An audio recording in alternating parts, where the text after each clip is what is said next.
back to my channel, and if you are new here, hi, my name is Reva and I am training for my first Ironman. You can hear pat, that is my Porsche Labrador, a little picture of him. And I'm training for my first full Ironman in October and my first half Ironman in June. I need to stir my oats because it didn't get too thick. I'm documenting the journey of becoming an Ironman. I thought we should just spend a few days together. So I'm going to show you what I get up to for the next 2 days. It's Friday, I've just got back from the gym. I had some avocado and eggs on toast this morning and then some square bars before I went to my 9:30 gym class. And I'm having a bowl of oats. Last week I had a testing week, guys. It was so hard. I still, when I look back to last week, think, how did I get through that? I had a 3-minute power test of the bike. If you've done that, you will know that that sounds like nothing. It is awful. My vision went blurry. I haven't experienced pain like that. And then I had the 12-minute power test and I was like, that won't be as bad as a 20-minute FTP test. Yeah, it was worse. It was worse than the 3-minute one. Then I had a 5K flat out where it was like 90% effort, which did in 21 minutes 59 in the worst conditions. It was pissing down with rain, so windy, and then I had to go into a 70-minute run after, and I've never experienced pain like that. And then I did my first Brit session on Sunday, 2.5-hour bike ride into a 15-minute run, and it was the weirdest sensation of my life running off of that bike. My legs felt fine when I got off the bike, and then running, I was like, my legs were moving so quick, but they felt so heavy. It was like starting to get real now, obviously ramping up for my 70.3 in June, training for my CrossFit competition at the end of March. I mean, at the sport house. This week has been stressful. There's been a lot of tears. There has been a lot of broken sleep, but I feel like we're through the worst of it now. We got a solicitor and it's been marked as sold, so it's not kind of open to any more viewings. It's literally a 2-minute drive from where we live now, but I will talk all about that later on in the video. Maybe there's every video, I don't know. But I hope you enjoy spending a few days with me. Haven't got much planned tomorrow. Literally just have my 70 or 75-minute run. So I've had some longer runs recently, so we're dialing it back a little bit on Saturday just because I've obviously got a Brit session on Sunday, so a little bit shorter on Saturday. But I'll just take you through the next few days with me and what I get up to. But thank you so much for being here, and if you do enjoy this video, don't forget to like and subscribe, as it really helps support the channel. And I'm just loving documenting this journey with you already, and I can't wait to look back at these videos once I've completed an Ironman and just kind of see what I was doing across this process. Me and Vin are out for a walk. I had a really solid 3-hour work block. Ooh. Little sniff. And we are now walking to go see the house that me and Alex have bought, which is literally a 5-minute, I don't really know if people just see me, but it's literally a 5-minute walk from where we live now. So yeah, they don't see the house, drive for like an hour, walk to Vin, and then start my second block of work. I'll probably do an hour and a half and then get my VO2 max bike session done, because that is lingering over me, and then finish from any sort of admin going into the weekend. And then have a nice day tomorrow, which I'll be taking you all along with me on as well. So me and Vin, we say hi. It's our little routine. It makes me so happy. I love him so much, honestly. Just looked back from my walk with Vin and we played a little bit of Go Find It. So he's now like sniffing all around me, seeing I've got any more treats in my hand. Nope. He's so cute. But just a little update on my day so far. So I did my gym class at 9:30, and ever since then, I've been pretty back-to-back with work. I've got 4 new girls starting the team on Monday, 2 of them looking for nutrition and support, 1 of them training for their 10th Ironman, which is absolutely insane, another one into qualify for High Rocks World. She's doing pro solo. She just wants to dial in with her nutrition more. So super excited. I'm working with such a diverse range of people at the moment, which is so nice. So many different goals, but a lot of clients going through the struggle that I went through last year, where I started training the most I ever have and actually gained 4 kg. And there is absolutely nothing wrong with gaining weight when training for performance, and actually sometimes intentional weight gain can really help. So for example, like when I gained a bit of weight, I was the strongest I'd ever been with my snatches. Then he just sprinted into the front room of my shoe. When does this stop? He's 18 months old. Anyway, just to show a little comparison of my physique last June, when I was actually training the most I ever had up until that point. But I just had this mindset of, because I was training so much, I could just eat without really worrying about the amount, kind of just having whatever I fancied. And that probably would have been fine if I didn't have like a trip away every month for the first 6 months of the year. Then I was away for 2 weeks in Bulgaria, all inclusive, and I just came back and I just felt awful. And I've just really been so much more intentional with my nutrition these last 6 months. And my body is just kind of adjusting now to where it was for quite a long time post-prep. I was sitting around 68 kg for a really long time, and like weight is the least important form of data to me now, because it literally does not matter. Oh, I feel like you can see so much ceiling, because it literally doesn't matter for my goals.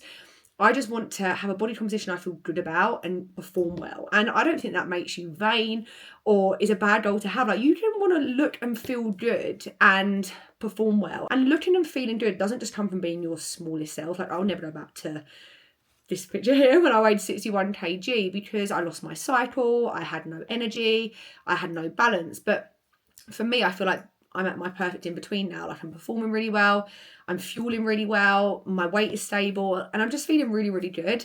And I just feel like it's what a lot of people do really struggle with regards to your training for performance and your hunger through the roof, but your weight's going up and you're not feeling as good in yourself. And that balance can be really hard. So that's what I'm helping a lot of people with at the moment. So it's been a really, really full-on day today with check-ins and new onboarding. I'm going to do a few more check-ins. It's 4:23 now, so I'm going to do, very precise, but I'm going to do a few more check-ins.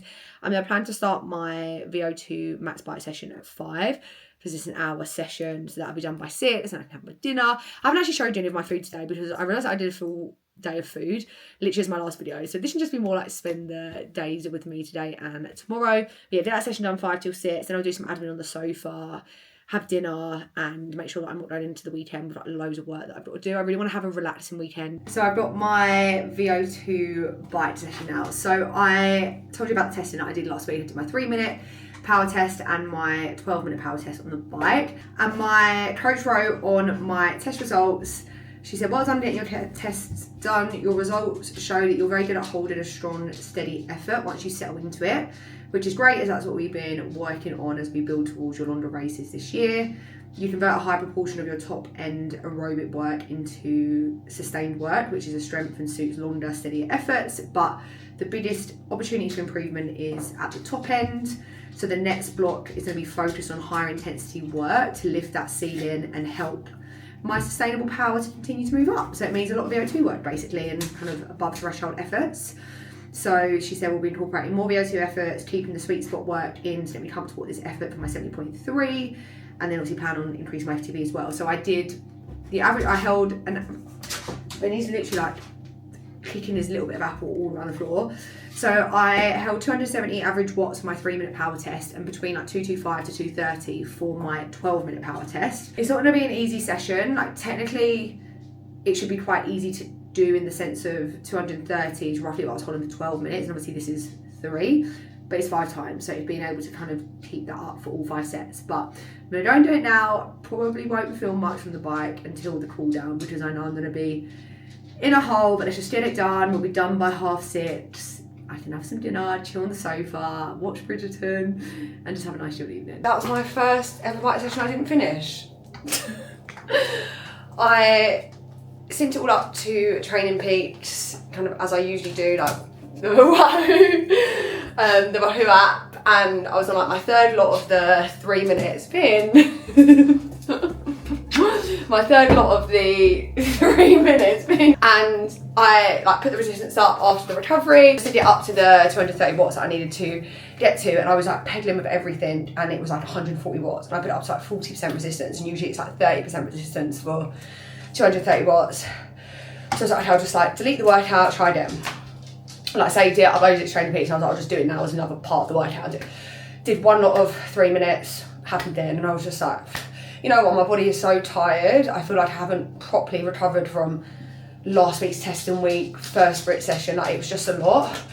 So maybe this is a sign. I'm an advocate for everything happens for a reason, and I just said to my coach, I had 1 lot of 3 minutes left. I said, can I just do this session again next week? I said, I'm stopping and starting, I'm faffing around with the app, it's not working. I'm like getting myself stressed out about it, because I hate when things don't go like how I want them to in my head. Yeah, it's just annoying because I had it in my head that I was doing that session, and I know I basically did, like I did 8% of it. I had 1 lot of 3 minutes left and the cool down. So like the hard part of the session was basically done, but I just said, look, can we just do that whole session again? I actually had this happen last week with Training Peaks and Wahoo, where it was like it was switching between erg mode and non-erg mode, and I was pedaling so hard on my 12-minute power test at the start, and then it was like 130 watts, and yeah, it's just, technology can be very annoying at times. But I'm gonna have a shower, I'm gonna chill out, I'm gonna watch you move in, and I will pick you up tomorrow. I'm gonna go on my 75-minute very easy run, probably like a 5:50 pace tomorrow, and just have a nice day together.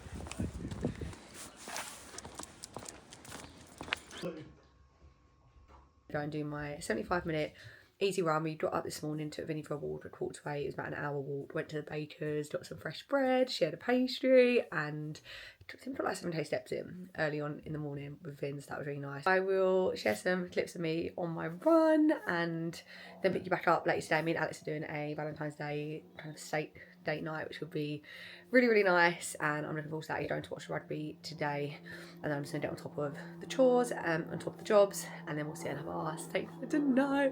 I literally love steak so much. It is one of my favourite foods. I know it's so basic, but it just tastes so good with the peppercorn sauce. So nice. Oh my god, it's so windy. Wow.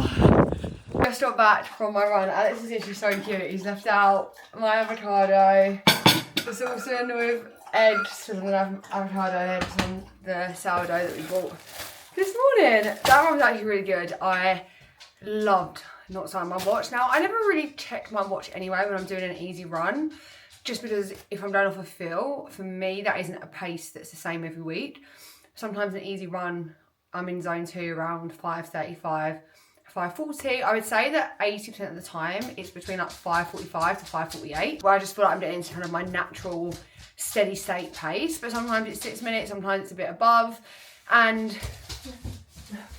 Vinny's got a new snuff on, man, he's obsessed with it. But I just really like to go off feel, and today I had no heart rate zone, I had no pace goal, so it was nice to just enjoy being outside. I did loads of different small routes that I haven't done before, did quite a lot of hills. I just really enjoyed it. So now I'm going to have my sourdough and eggs, and then I'm going to spend the afternoon tidying, cleaning, working. One thing about me is whenever I get back from a run, I just need to eat. I eat before I shower. I don't really get that sweaty on my outdoor run, to be honest. It's still so cold here in the UK, but got my avocado and eggs on toast. I'm going to eat this, and then I'll have a shower, get into some comfies, and then start tidying and working. But I did after that run, it was bright blue skies. In the UK, it's rained pretty much every day of 2026. So to have pretty clear blue skies, and it was cold, but it was that like nice little cold. I was dressed perfectly, I had my gloves on, I have 2 layers on, so I wasn't cold at all. I just really enjoyed it. So I'm gonna eat this now, I'm in a mood. Yum. Yeah, hey.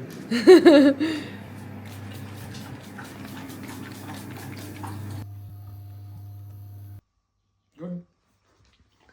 Wow. So, little update. I didn't end up training today. I took a full rest day, and I actually wanted to talk about this. I think it's such an important topic to talk about. I feel like, especially with triathlon, you can fall into the message that is put on Instagram a lot of more is better, and then you're seeing so many athletes at the moment getting injured, not able to run, and you have to be in tune with your body. Like, my A race is in October. I have my 70.3 in June. That's my B race. It's just to get some race experience. And I had a big testing week last week, my biggest training week ever last week. I think it was about 14 hours. And I went into the new week feeling fatigued, and I managed that the best I could. I prioritised sleep and moved sessions to later on so I could get 8 hours. But I feel like the last 2 days in particular, the fatigue has definitely increased. And my coach had set me a 2-hour bike session indoors just because of the rain. We had 2 lots of quite hard efforts in of 15-minute holds at, if you can hear a lot of crunching, by the way, it's Vinny eating his pigs here. And I just messaged her and I said, look, I'm feeling quite fatigued this morning. Like, I didn't even think she was going to suggest a rest day, but I just said, I can see the 2 lots of 15-minute hard efforts in this 2-hour cycle. I said, I'm just going to listen to my body when I am doing the cycle, and if it feels too difficult, I'm just going to dial it back a little bit, and then obviously go out for the run. And she was like, have a full rest day, go for a walk with the dog, and that is it. She was like, you know your body so well. She said, we've got a big week of training coming up. Probably my longest run week that I've done in a while. I've got an 80-minute run on Saturday with some tempo efforts. Got a 64-minute speed run on Tuesday, 50-minute easy run. I've got 3 cycles next week. I've got 2 swims. It's going to be my biggest swim week ever, 2,600 and 2,400 or 500. So it's going to be over 5 kilometres of swimming. So she said, I just want you to go into the week feeling rested. And I used to be someone that if I didn't do my training as planned, I would feel like I failed. I would feel like I'm being lazy, that I've not been disciplined enough. There is a difference between being disciplined and being sensible. I will never miss a session if I just can't be bothered to do it, because I know that my mindset is stronger than my excuses. And if I don't want to do a session and I'm tired and I've had a long day and I can't be bothered, I will still do it. But if I know that my body is tired and fatigued, I'm not gonna just push through. And that's why I reached out to my coach and just told her how I was feeling. I wasn't gonna go and push those efforts if I didn't feel like I could. I went out for a walk with Alex and Vinny, and we went and got a cappuccino for Vin, and me and Alex had a coffee, and it was just so nice. And now I'm just gonna do some stretching. I'm gonna do a little bit of admin on the sofa, and I am just gonna enjoy a restful Sunday. It's been a really full-on week with obviously buying the house, loads of calls with solicitors, estate agents, and we're going out for Alex's mum's birthday tonight for a really nice Malaysian meal. And I'm going to go to the new week feeling so rested. So I'm going to pick you up next week and take you through a few days of training with me. Because I feel like actually since I picked it up on Friday, it's not gone to plan at all. I didn't complete Friday's session. Yesterday's one, I didn't even start my watch. I just enjoyed just being in the moment. And then today, I didn't end up training. But I actually think this video is hopefully kind of an important one in the sense of sometimes you do just have to listen to your body. And I think you can see all these like insane training weeks, which you will see of mine as the weeks go on. I can share 3 days of training next week, and it will probably be bid sessions and paces being hit and all the fun stuff. Like if I document like Tuesday, Wednesday, Thursday, you'll see a speed run, you'll see my swim, you'll see an easy run, you'll see some training. But these sorts of days are important as well. The sessions that don't go to plan, the times when you have to swap out training intensity for a rest day. And I think it's really important to talk about that, especially when you're documenting your entire journey. Like for me, from a beginner to an Ironman, it's not always just going to be highs. It's not always going to be great sessions that look great to post on Instagram. Sometimes it's going to be, don't start your watch and just enjoy a run. Okay, you won't have your Strava data to share, but so what? Literally, so what? So I just wanted to still share this YouTube. I was questioning whether I should or not, because it feels like it's been a bit of a flop, to be honest. But I also think if you take anything from this video, it is just to make sure you listen to your body, because that's how you prevent burnout and injury. And exactly like my coach said, we are so far out from the full Ironman in October that swapping out the brick this weekend for next weekend and like moving things around a little bit is absolutely fine. I've still had a great week of training. It's just been a little bit different. And I'm just lowering my stress levels today, and I'm just going to go into a new week feeling really calm, really grounded. And I will definitely pick you back up and we'll document a few days of training next week.